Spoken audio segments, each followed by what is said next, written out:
Hello, everybody, and welcome to Athletic Definition. My name is Coach Ray, and today my guest is Laura.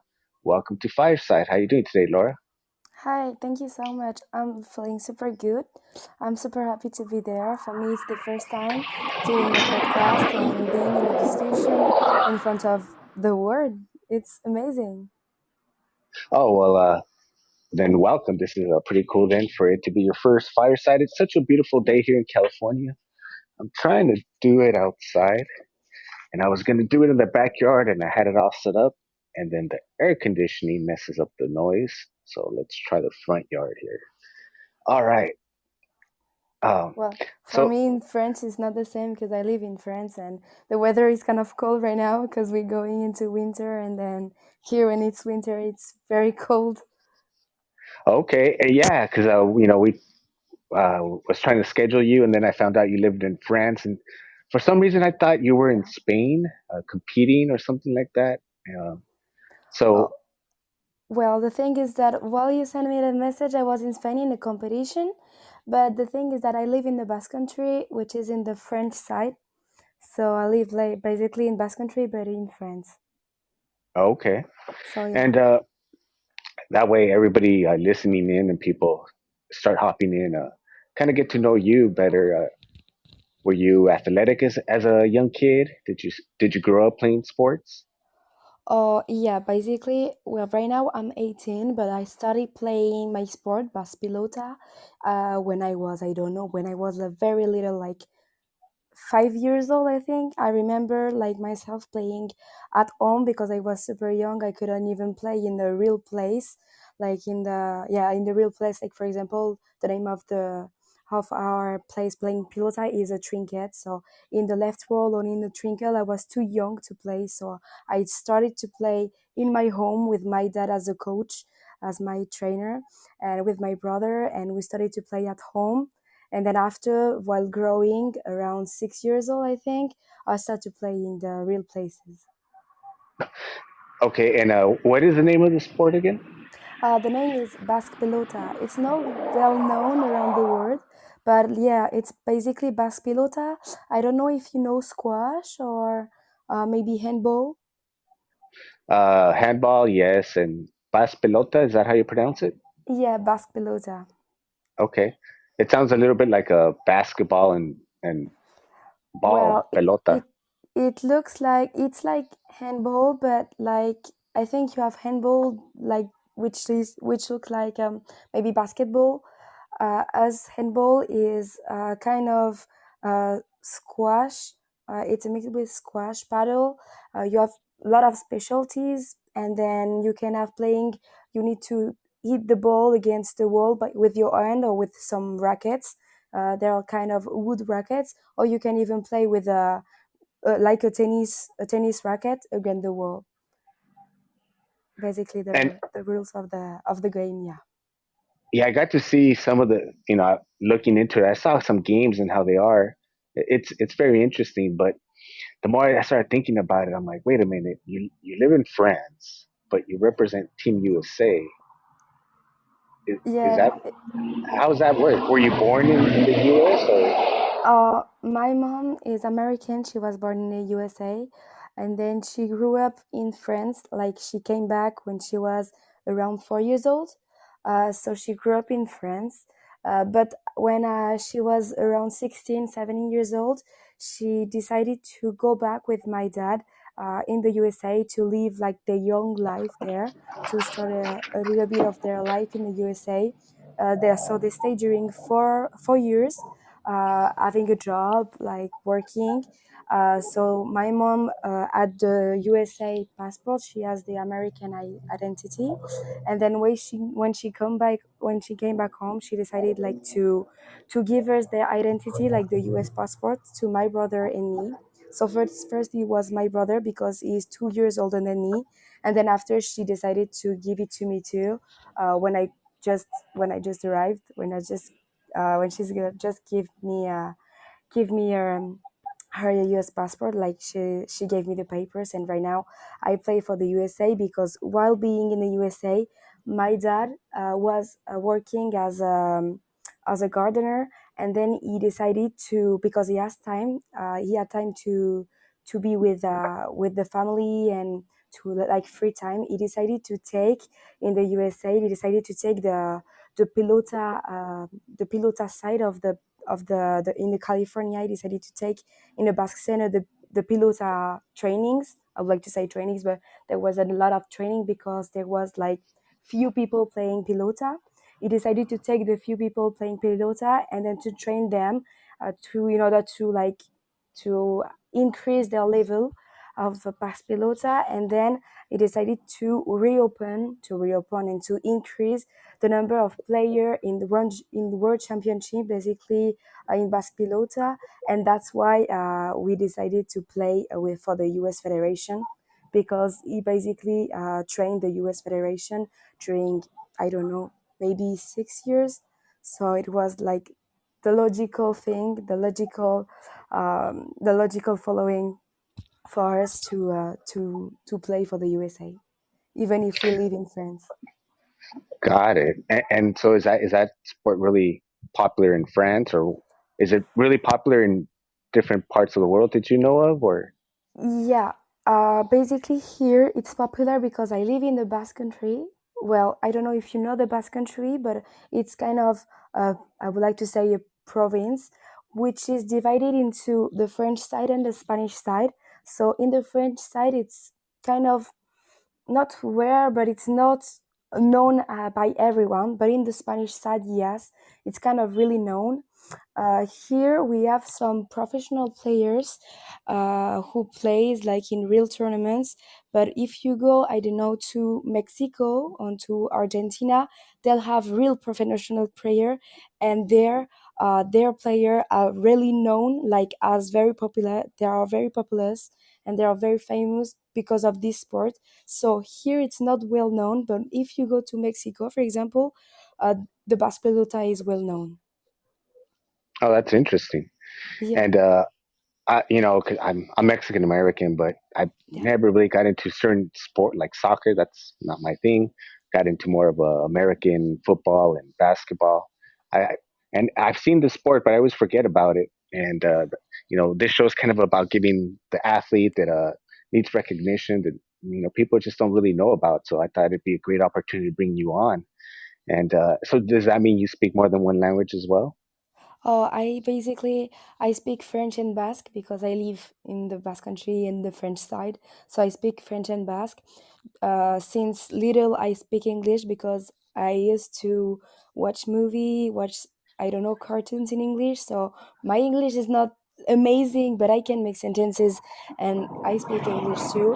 And because of the World Championship, I needed to go in foreign, I don't know, in foreign countries, for example, Argentina, when I was 14, 15. So I learned how to speak Spanish because in the Basque Pelotas World Championship, it's the main language you need to know to, I don't know, to speak to others, because most of the players are coming from the Latino side, like for example, Uruguay, Paraguay, Mexico, Argentina. So they all speak Spanish. So it's the main language when you go in those competitions. So from the beginning, like I wasn't able to speak Spanish or to switch into different languages, but right now it's becoming easier and easier to speak a lot of languages. So you speak Spanish now as well? Yeah, a little bit, yes. Okay, wow, that's amazing. And yeah, that I knew that you got to travel a lot, and I don't know if you realize how special an opportunity it is to just get to travel, especially such a young age and competition. And what life experience you're getting, depending on where you live.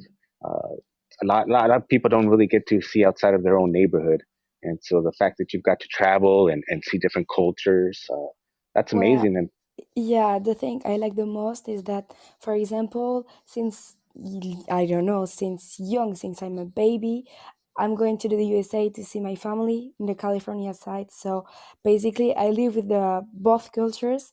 But like when I decided to go in the World Championships, when I decided to travel, For example, in Argentina, I discovered new and new cultures, and the thing is that every time I travel, I want to travel more because like the thing is that I when I go every time I go in a trip, I want to learn more languages, more cultures, and the thing is that you become more open-minded. You want to know every languages, every cultures, and it's a really, I think for me, it's one of my best experiences to travel and to meet people. The thing is that I met a lot of people, a lot of players who are who we play basically we have kind of the same cultures but not in the same language. We don't learn the same way. We don't have the same, I don't know. We can learn the same sport, but we don't learn it in the same way. So it's interesting to know the way they learn the same sport as we learn. Yes, and so pretty much is everyone from Team USA not from USA? So basically, the most of the people who are playing in the for the USA are coming from Mexico. Some of they have the double nationality as me, for example. We are just the only family with some others coming from the French side of the cross country. Most of the time, they are coming from Mexico, or we have also some players natively from the USA, from Texas, for example. But there are no how to speak, for example, Spanish, because sometimes they're coming from Mexico, from other languages, from other countries. Sorry.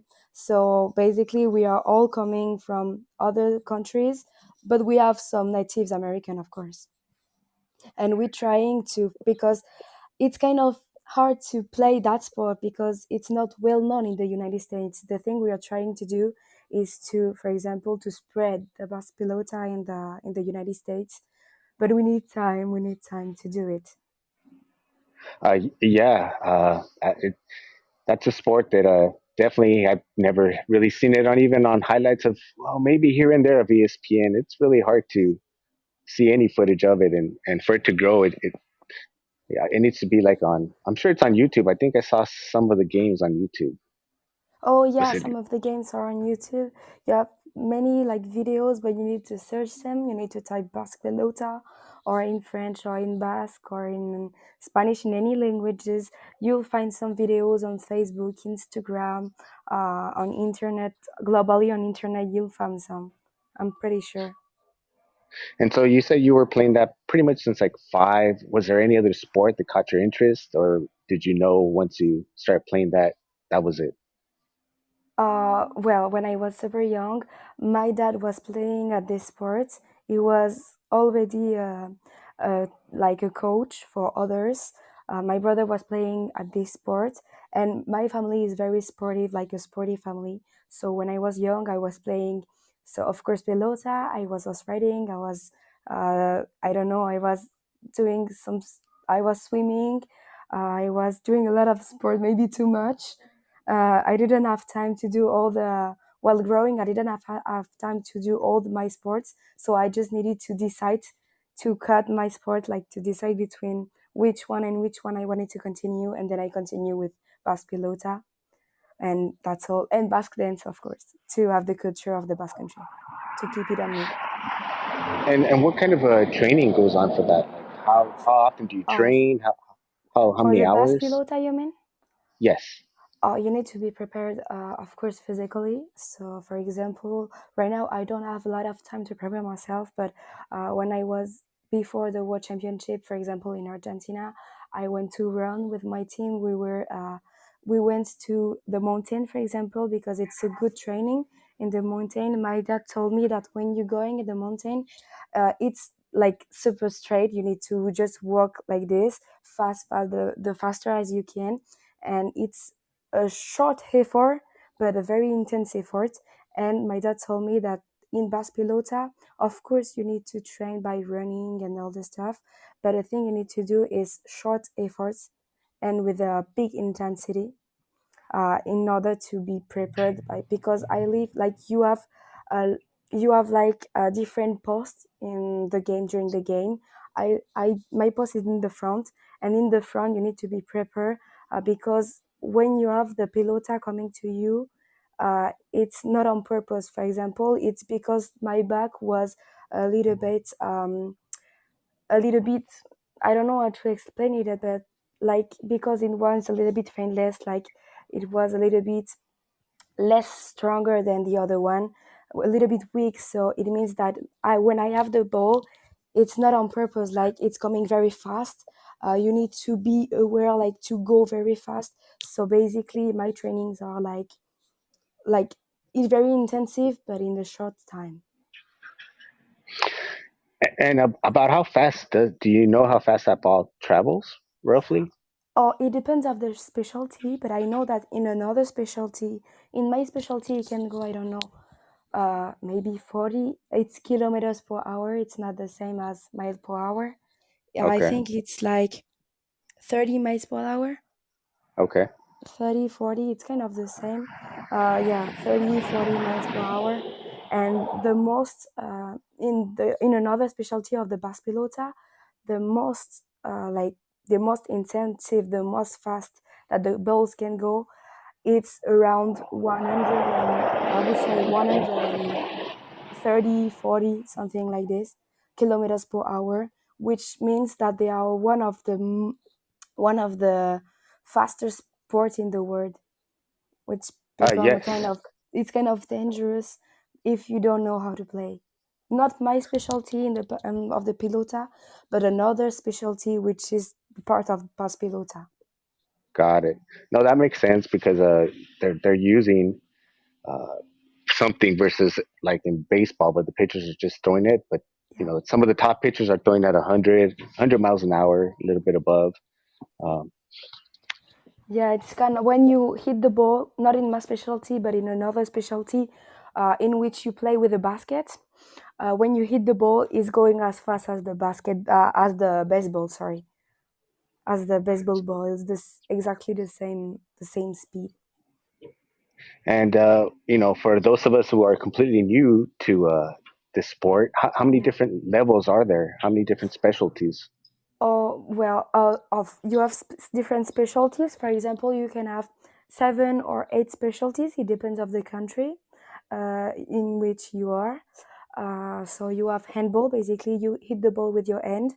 You have two different of hood rackets. You have another specialty which is from tennis. It looks like tennis, but it's against the wall. You play against the wall. It's basically the sport in which Mexicans are super strong. They are basically the best at this specialty of Basque Pelota. You also have two others foot rackets which are very very short, and then some baskets, two different baskets. So yeah, in total you have around 7 or 8 different specialties in Basque Pelota.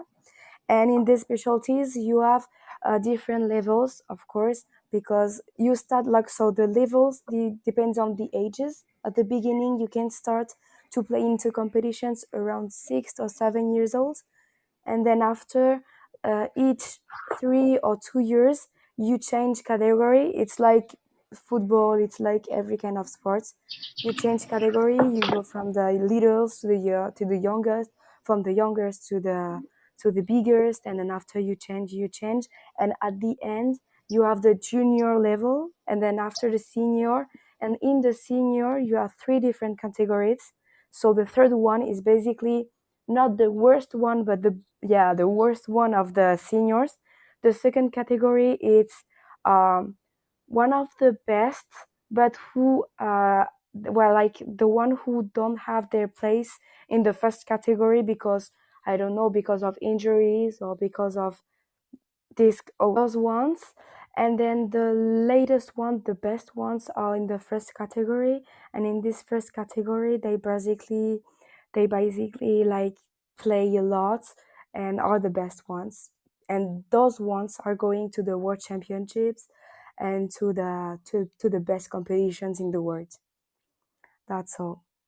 Well, I'll continue. So to talk a little bit more about myself, in these competitions, like I told you, different level of range. I'm in the junior category. Next year or in 2 weeks, I'll be in the senior category, so maybe in the second one, and to be in the first one, I need to beat in the second category. I need to arrive in finals, and then to beat the finals to be in the first ones. Sorry Oh, about that. I had some major technical difficulties. I never had that happen before. So I was wondering what was going to happen.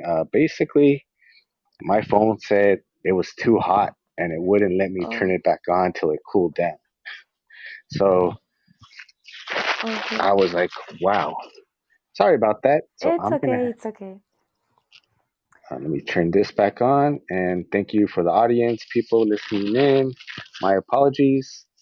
This is Okay. last, last time I did it in the sun and I didn't have any problems. My phone was fine. I actually had to go inside real quick and put a little bit of ice cubes in the back with a Yeah, napkin maybe yes. to Maybe it cool will it be down. better. There we go. Let's see. Did I lose you on video? Oh, I'm not on the video anymore. Oh yeah, right now, yeah. There we go. Okay. All right. So thank you everybody for being patient, listening in. My guest is Laura. Laura is in France, and I was trying to schedule her in for my normal time, which is 6 p.m. today.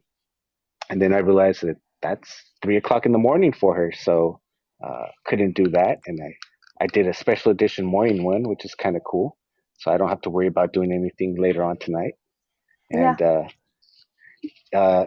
I'll probably mispronounce it, but you play, is it uh, ball pelota? Basque pelota, yeah. Pas pelota. Pas pelota. And it, uh, from what I heard I heard all the different levels and then my phone cut off. But is there a chance to go professional and make money uh, Oh, in your then country since it's so here, popular or anywhere else? yeah, the thing is that here there are some professionals.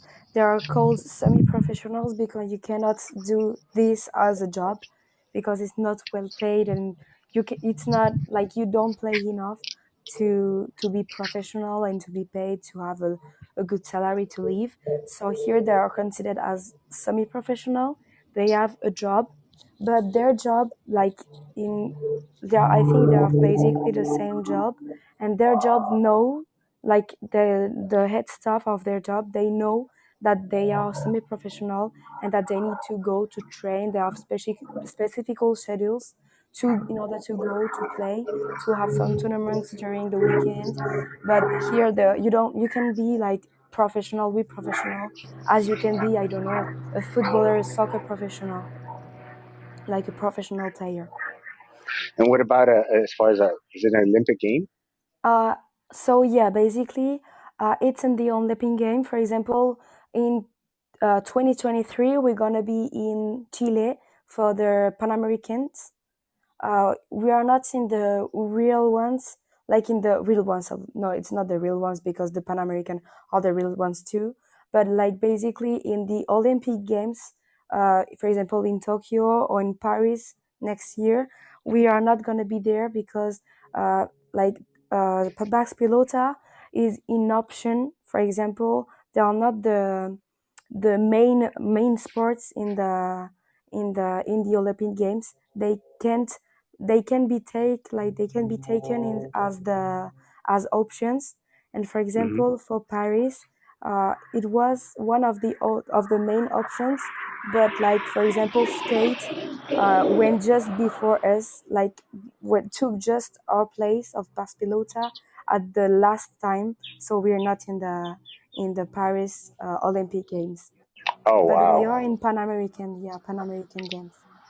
We got will it. be there. Yeah, they always put in different interesting.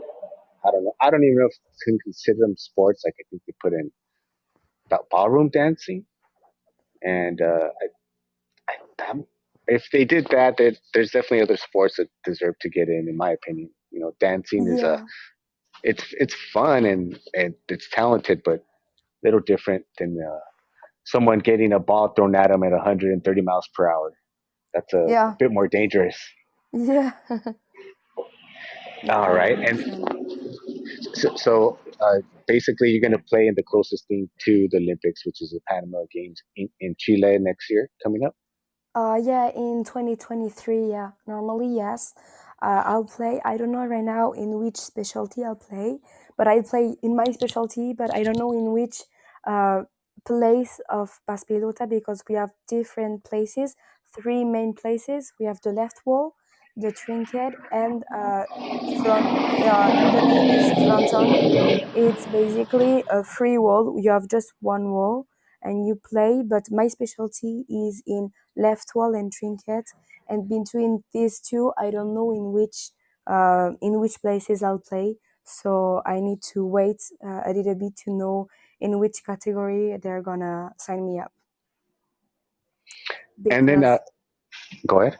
Okay, because the only thing is happening is that in the USA we are not enough to play, for example, to have like substitutors, like to have someone else to substitute in case of, I don't know, of an injured in case of something happening wrong in the tournaments. Normally you should like roll between, like we should switch between two different players in one specialty.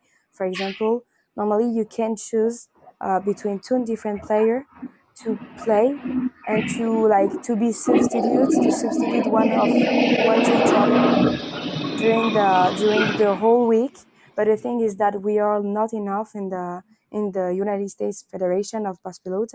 So, for example, I play myself during 1 week, and I don't have any substitute like another player to play instead of me if I'm not good, if I'm tired, like I need to play all the time.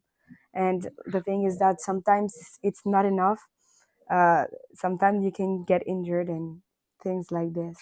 So, how many players would you need to have like enough to play? It depends of the specialties, but for example, in my specialty in bass pelota, it's called paleta goma. In my specialties with the rackets, uh, we can be we can play by two, so we can have two others substitutors. Like for example, we can be four in the same team, or we can play alone. It's one vs one, one against one. And Hmm. here I just need one substitutor. But the thing is that no one is playing, so even to find one is super hard. So it's a one-on-one or four versus four, but there's no Or like doubles. two versus two doubles. Two. But the thing Okay, is that in next to, like behind each player, you can have one substitutor, like one other got it. player in just For in each case. position, yeah. Yeah, for each For each position. player, yeah. Got it. But yeah, Wow. and moreover, you can have, for example, a doctor or a kinesiotherapist, like someone as a doctor in the medical stuff. But the thing is that we are not enough. We don't have enough money in the Paspilota for the U.S. Federation to have all the stuff, all the good stuff, to have like good sponsor during the competitions. We need to find sponsor, to have clothes, to have financial help. But the thing is that our sport in the bas pelota in the United States is not enough known to have money, to have help, different kind of help. So we are trying to. We have some sponsor, just like Sherpa, which is helping us a lot with gloves. But it's like we need to have a lot of help to be not a good team, but to have more chances, more yeah, more chance to be a good better team, not a super good team, because it's kind of hard and you never know. But to be a better team, like to have more people paying and to have more financial help or physical help to help us in competitions, in trainings, yeah, every time in different situations. So when was the last time you came to the U.S.? It was 1 month ago. I played in the World Championship in Valencia, in Spain, Okay. and yeah, it was my latest tournament competition. So when you say you played in the championship, you got to the championship game. Oh yeah, I compete for the USA and I play during it's a tournament which like it's around, the duration is like 1 week. We need to play the whole week until I think it's Thursday or Friday, and then there you stop. And if you continue, like if you're in semifinal or in finals, you continue until Saturday to play. So I play until Thursday. Thursday, yeah, it was Thursday. I played until Thursday, all the days from Monday, Tuesday, Wednesday, And like are you playing singles or doubles, or singles. it was There, I all was singles? playing singles. Yeah. And how far did you get in the tournament? Oh, I just stopped at the beginning of the, like, without going into final steps, because I Okay. wasn't enough prepared and the others were too strong next to me. And so when you come to the United States, is there anywhere where you could actually play it? Is there any? So basically, yeah, I went, like, when was it? Yeah, it was the, like, I went this summer. I went to the United States. We made 1 week of internship. Me and my brother, we were like the trainers of, like, say, the coach. We were trying to teach how to play basically pelota and how to teach Basque cultures. So we have the Basque Cultural Center in San Francisco. In I think it's in South San Francisco, if I say it correctly. Hmm. Yeah, we have the special center to play, but yeah, to mobilize, to have, to gather youngs to start to play. We have one left wall, and I think that's all. We don't have a lot of places to play pelota, but we're trying to have some.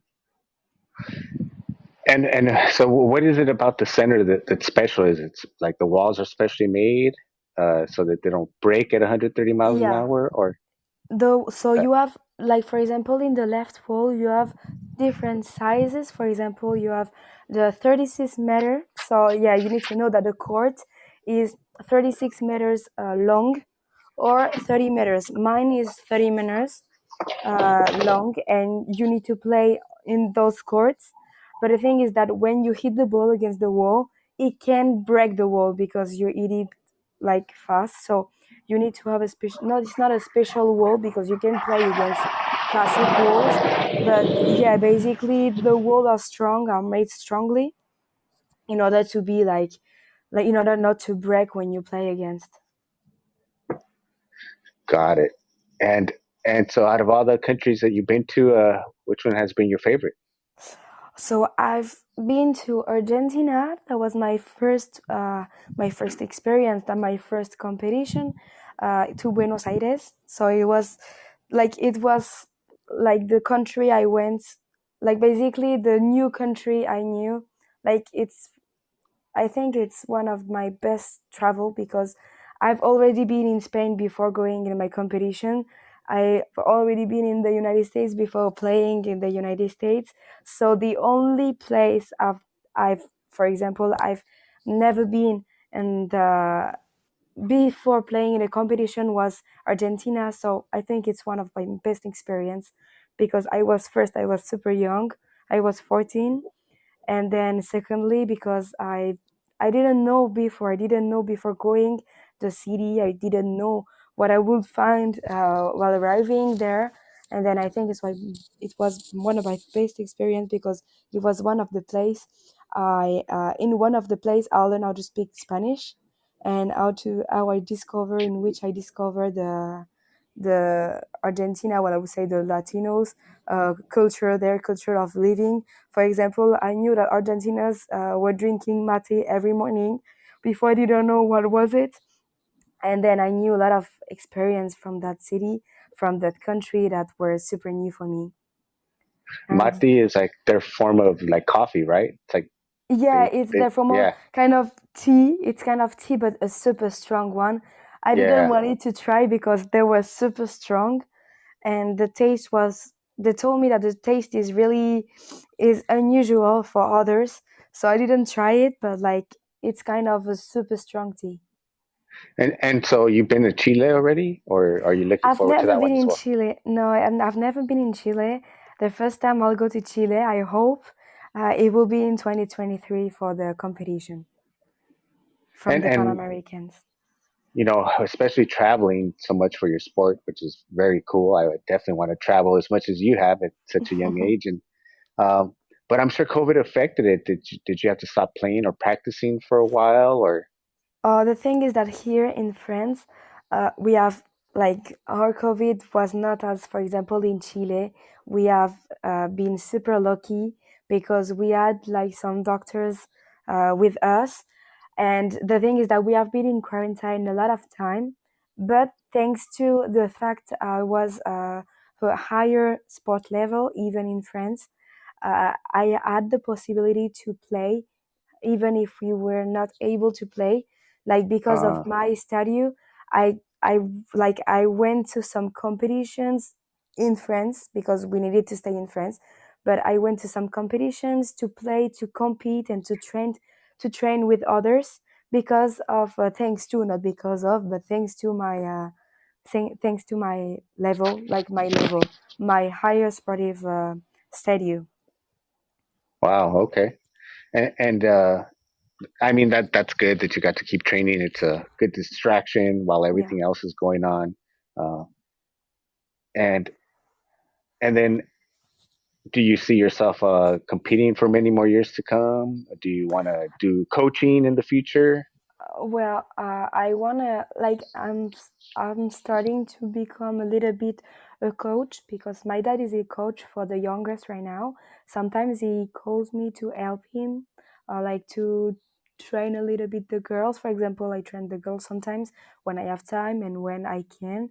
I'm going to play with them to give them some, I don't know, some tips to know how to play in a better way.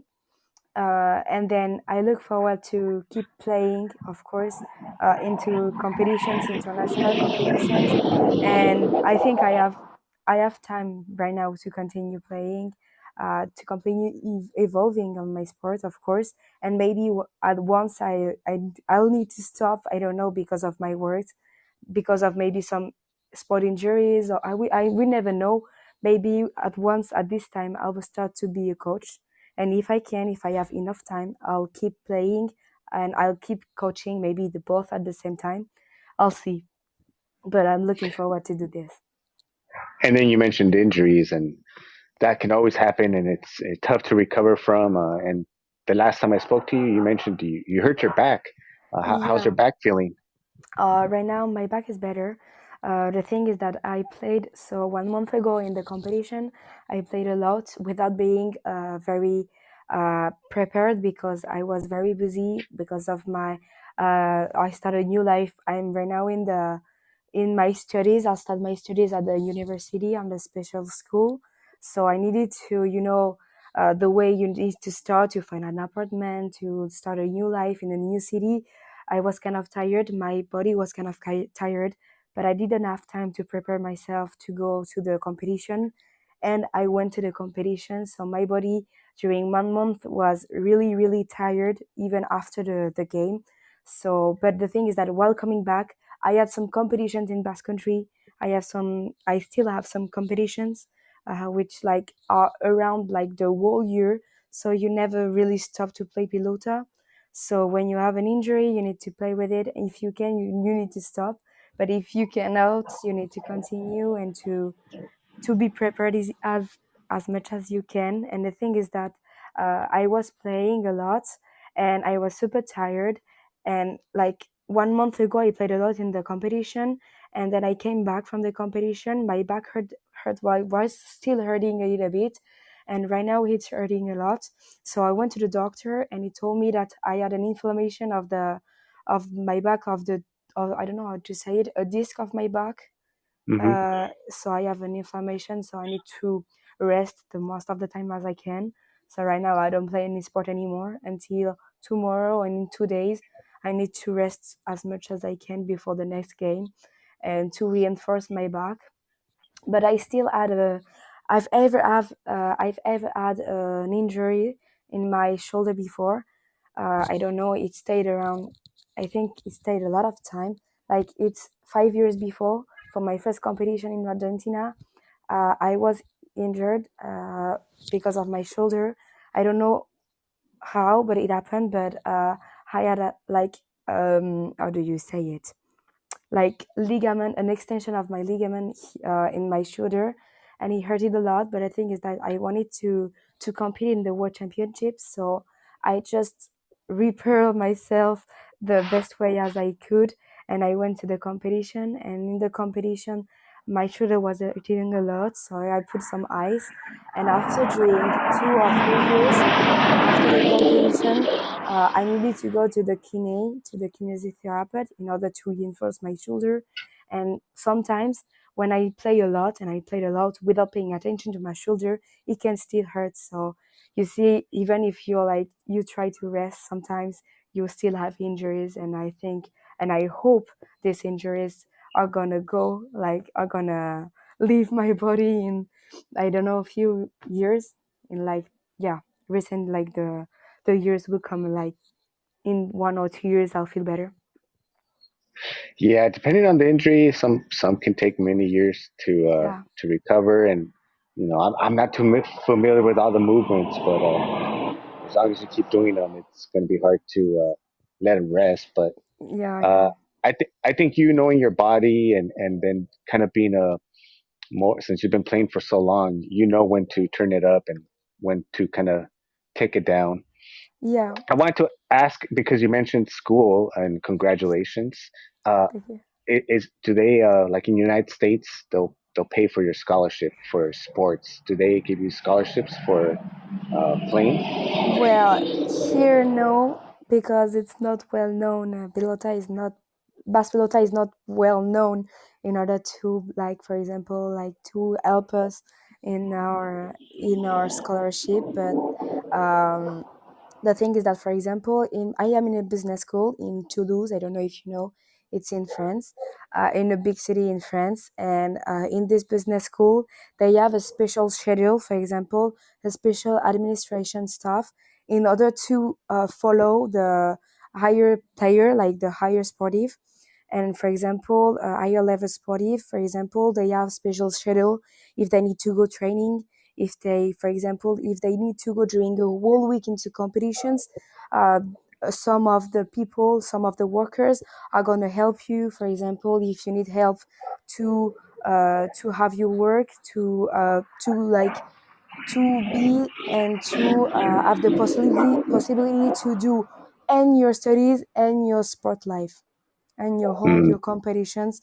But financially you're not helped. But like, if you need help, for example, for your trainings, they'll help you to find you a schedule for your courses, for all your lessons, and then moreover for all your trainings and your sportive, like, for example, I don't know, appointments and schedules, all your basically trainings. And I don't know, if you need the time to rest, you can.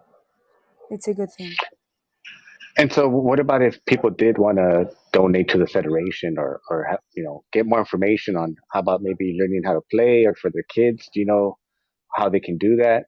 So yeah, basically, if you wanna go and, I don't know, for example, just try to play pelota, you can go in the, you have, I don't know, I think it's in kind of each city, you have the like an organization named Basque Cultural Center. It's some organizations, some yeah, some, it's named Euskaleche. I don't know if there are some Basque following this podcast, but you probably understand that it's some Basque houses which are here to maintain in the United States, to maintain the Basque culturals, like all the Basque cultures. For example, even the Basque language, the Basque dances, and then the Basque pelota.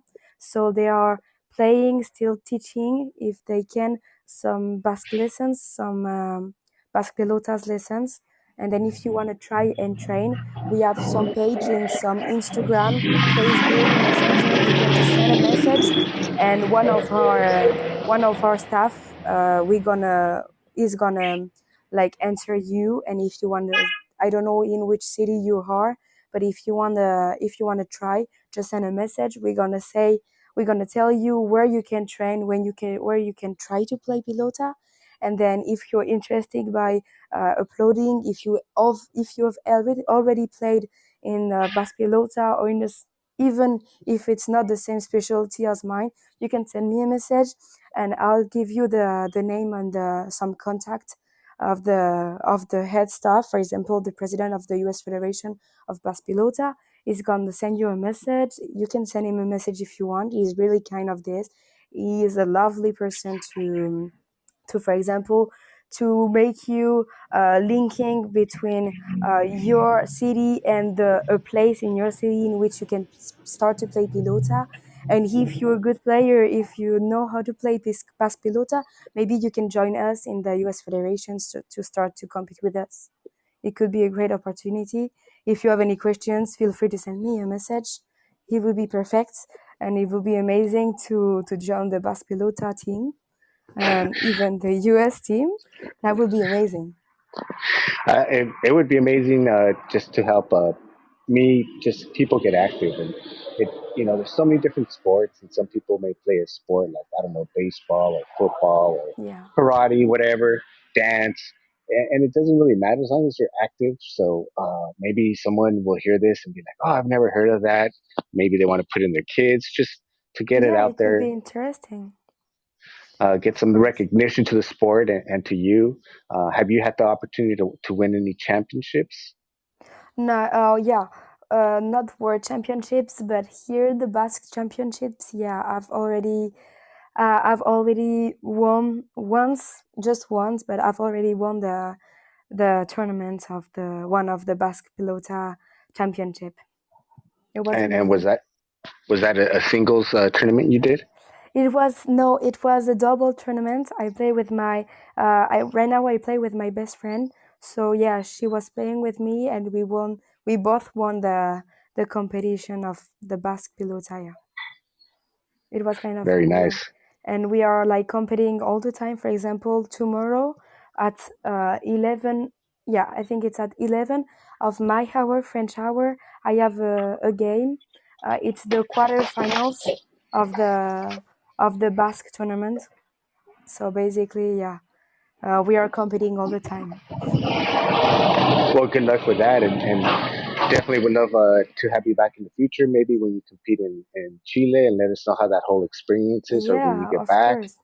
If you want to try and do anything for your team or to fundraise, just let me know, and I'm happy to get you on here. And then for you do you know the website where people could go if they want to look into it by any chance? Oh, oh no, I don't know it.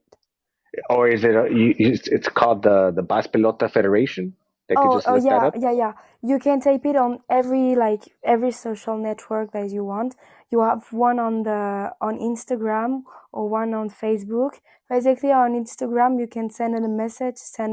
It's super. I think it's easier to send one on Instagram. So you can type Basque, like U.S. Federation of Basque Pilota, and you find us. Like it's one of the administrator, which is like which has the main role on this social network, on this account. You can send her a message, and she's gonna answer you, like I think in the following day or in the following hours. She will answer you very fastly. Is that Esther? I think I'm Yeah, Esther Siganda, yeah, the okay. one you send the Yeah. message. Yes. She's very nice, and she used to be a player too, and that's how I connected with you. So I Yeah. appreciate that, and I just want to make sure. Is there anything else that maybe we missed out that you want to cover, or any sort of like to donate or fundraise, anything that you want to mention? Oh, that I don't know. For example, maybe uh, I don't know. Next year in 2022, I'll be in the USA. Normally, I'll be in the USA during summer on July or in August if I can. So if you're interested in meeting me or meeting my team, you can send me a message, and I'll be in California. I think I'll usually be in the most of my time I'll be in the culture Basque Cultural Center. So if you want to send me a message, if you want to try to play, just send me a message, and we can maybe schedule a training with all the participants and all the players who wants to try. from every ages, from the littles to the youngest and to the oldest. The whoever you want to play, you can join us and play. Oh, that sounds like that'd be kind of fun actually, and Yeah, maybe we could do it live on Fireside. You could everybody could see me try the sport for the first time, and yeah, it would be hopefully amazing. hopefully I don't hurt myself. no, No, it's gonna be no, okay, promise. yeah, no, it looks very interesting. So I'll watch videos and brush up on the rules and everything. But I want to thank you again for being my guest again, Laura, and everybody who's been listening in and hop back in and out during my technical difficulties of my phone overheating. And I'll let you know once this is out on podcast. And thank you for joining me. And until next week, I usually have it on Thursday and Friday, but because I will be running LA Marathon next Sunday, I'm gonna have a show on Thursday at 6 p.m. with Mandy, who is an ultra runner. She's ran like over 200-mile races, and then I will be having Sean, he's running his 20th consecutive LA Marathon. He's an Ironman. And I'm not quite sure the time, but be on the lookout for that. So thank you, everybody, for joining. My name is Coach Ray Z. Laura, enjoy your evening in France. And Thank thank you you, everybody, so for much for joining. inviting me. You're welcome. Have a great night, everybody, or Have a day. great night.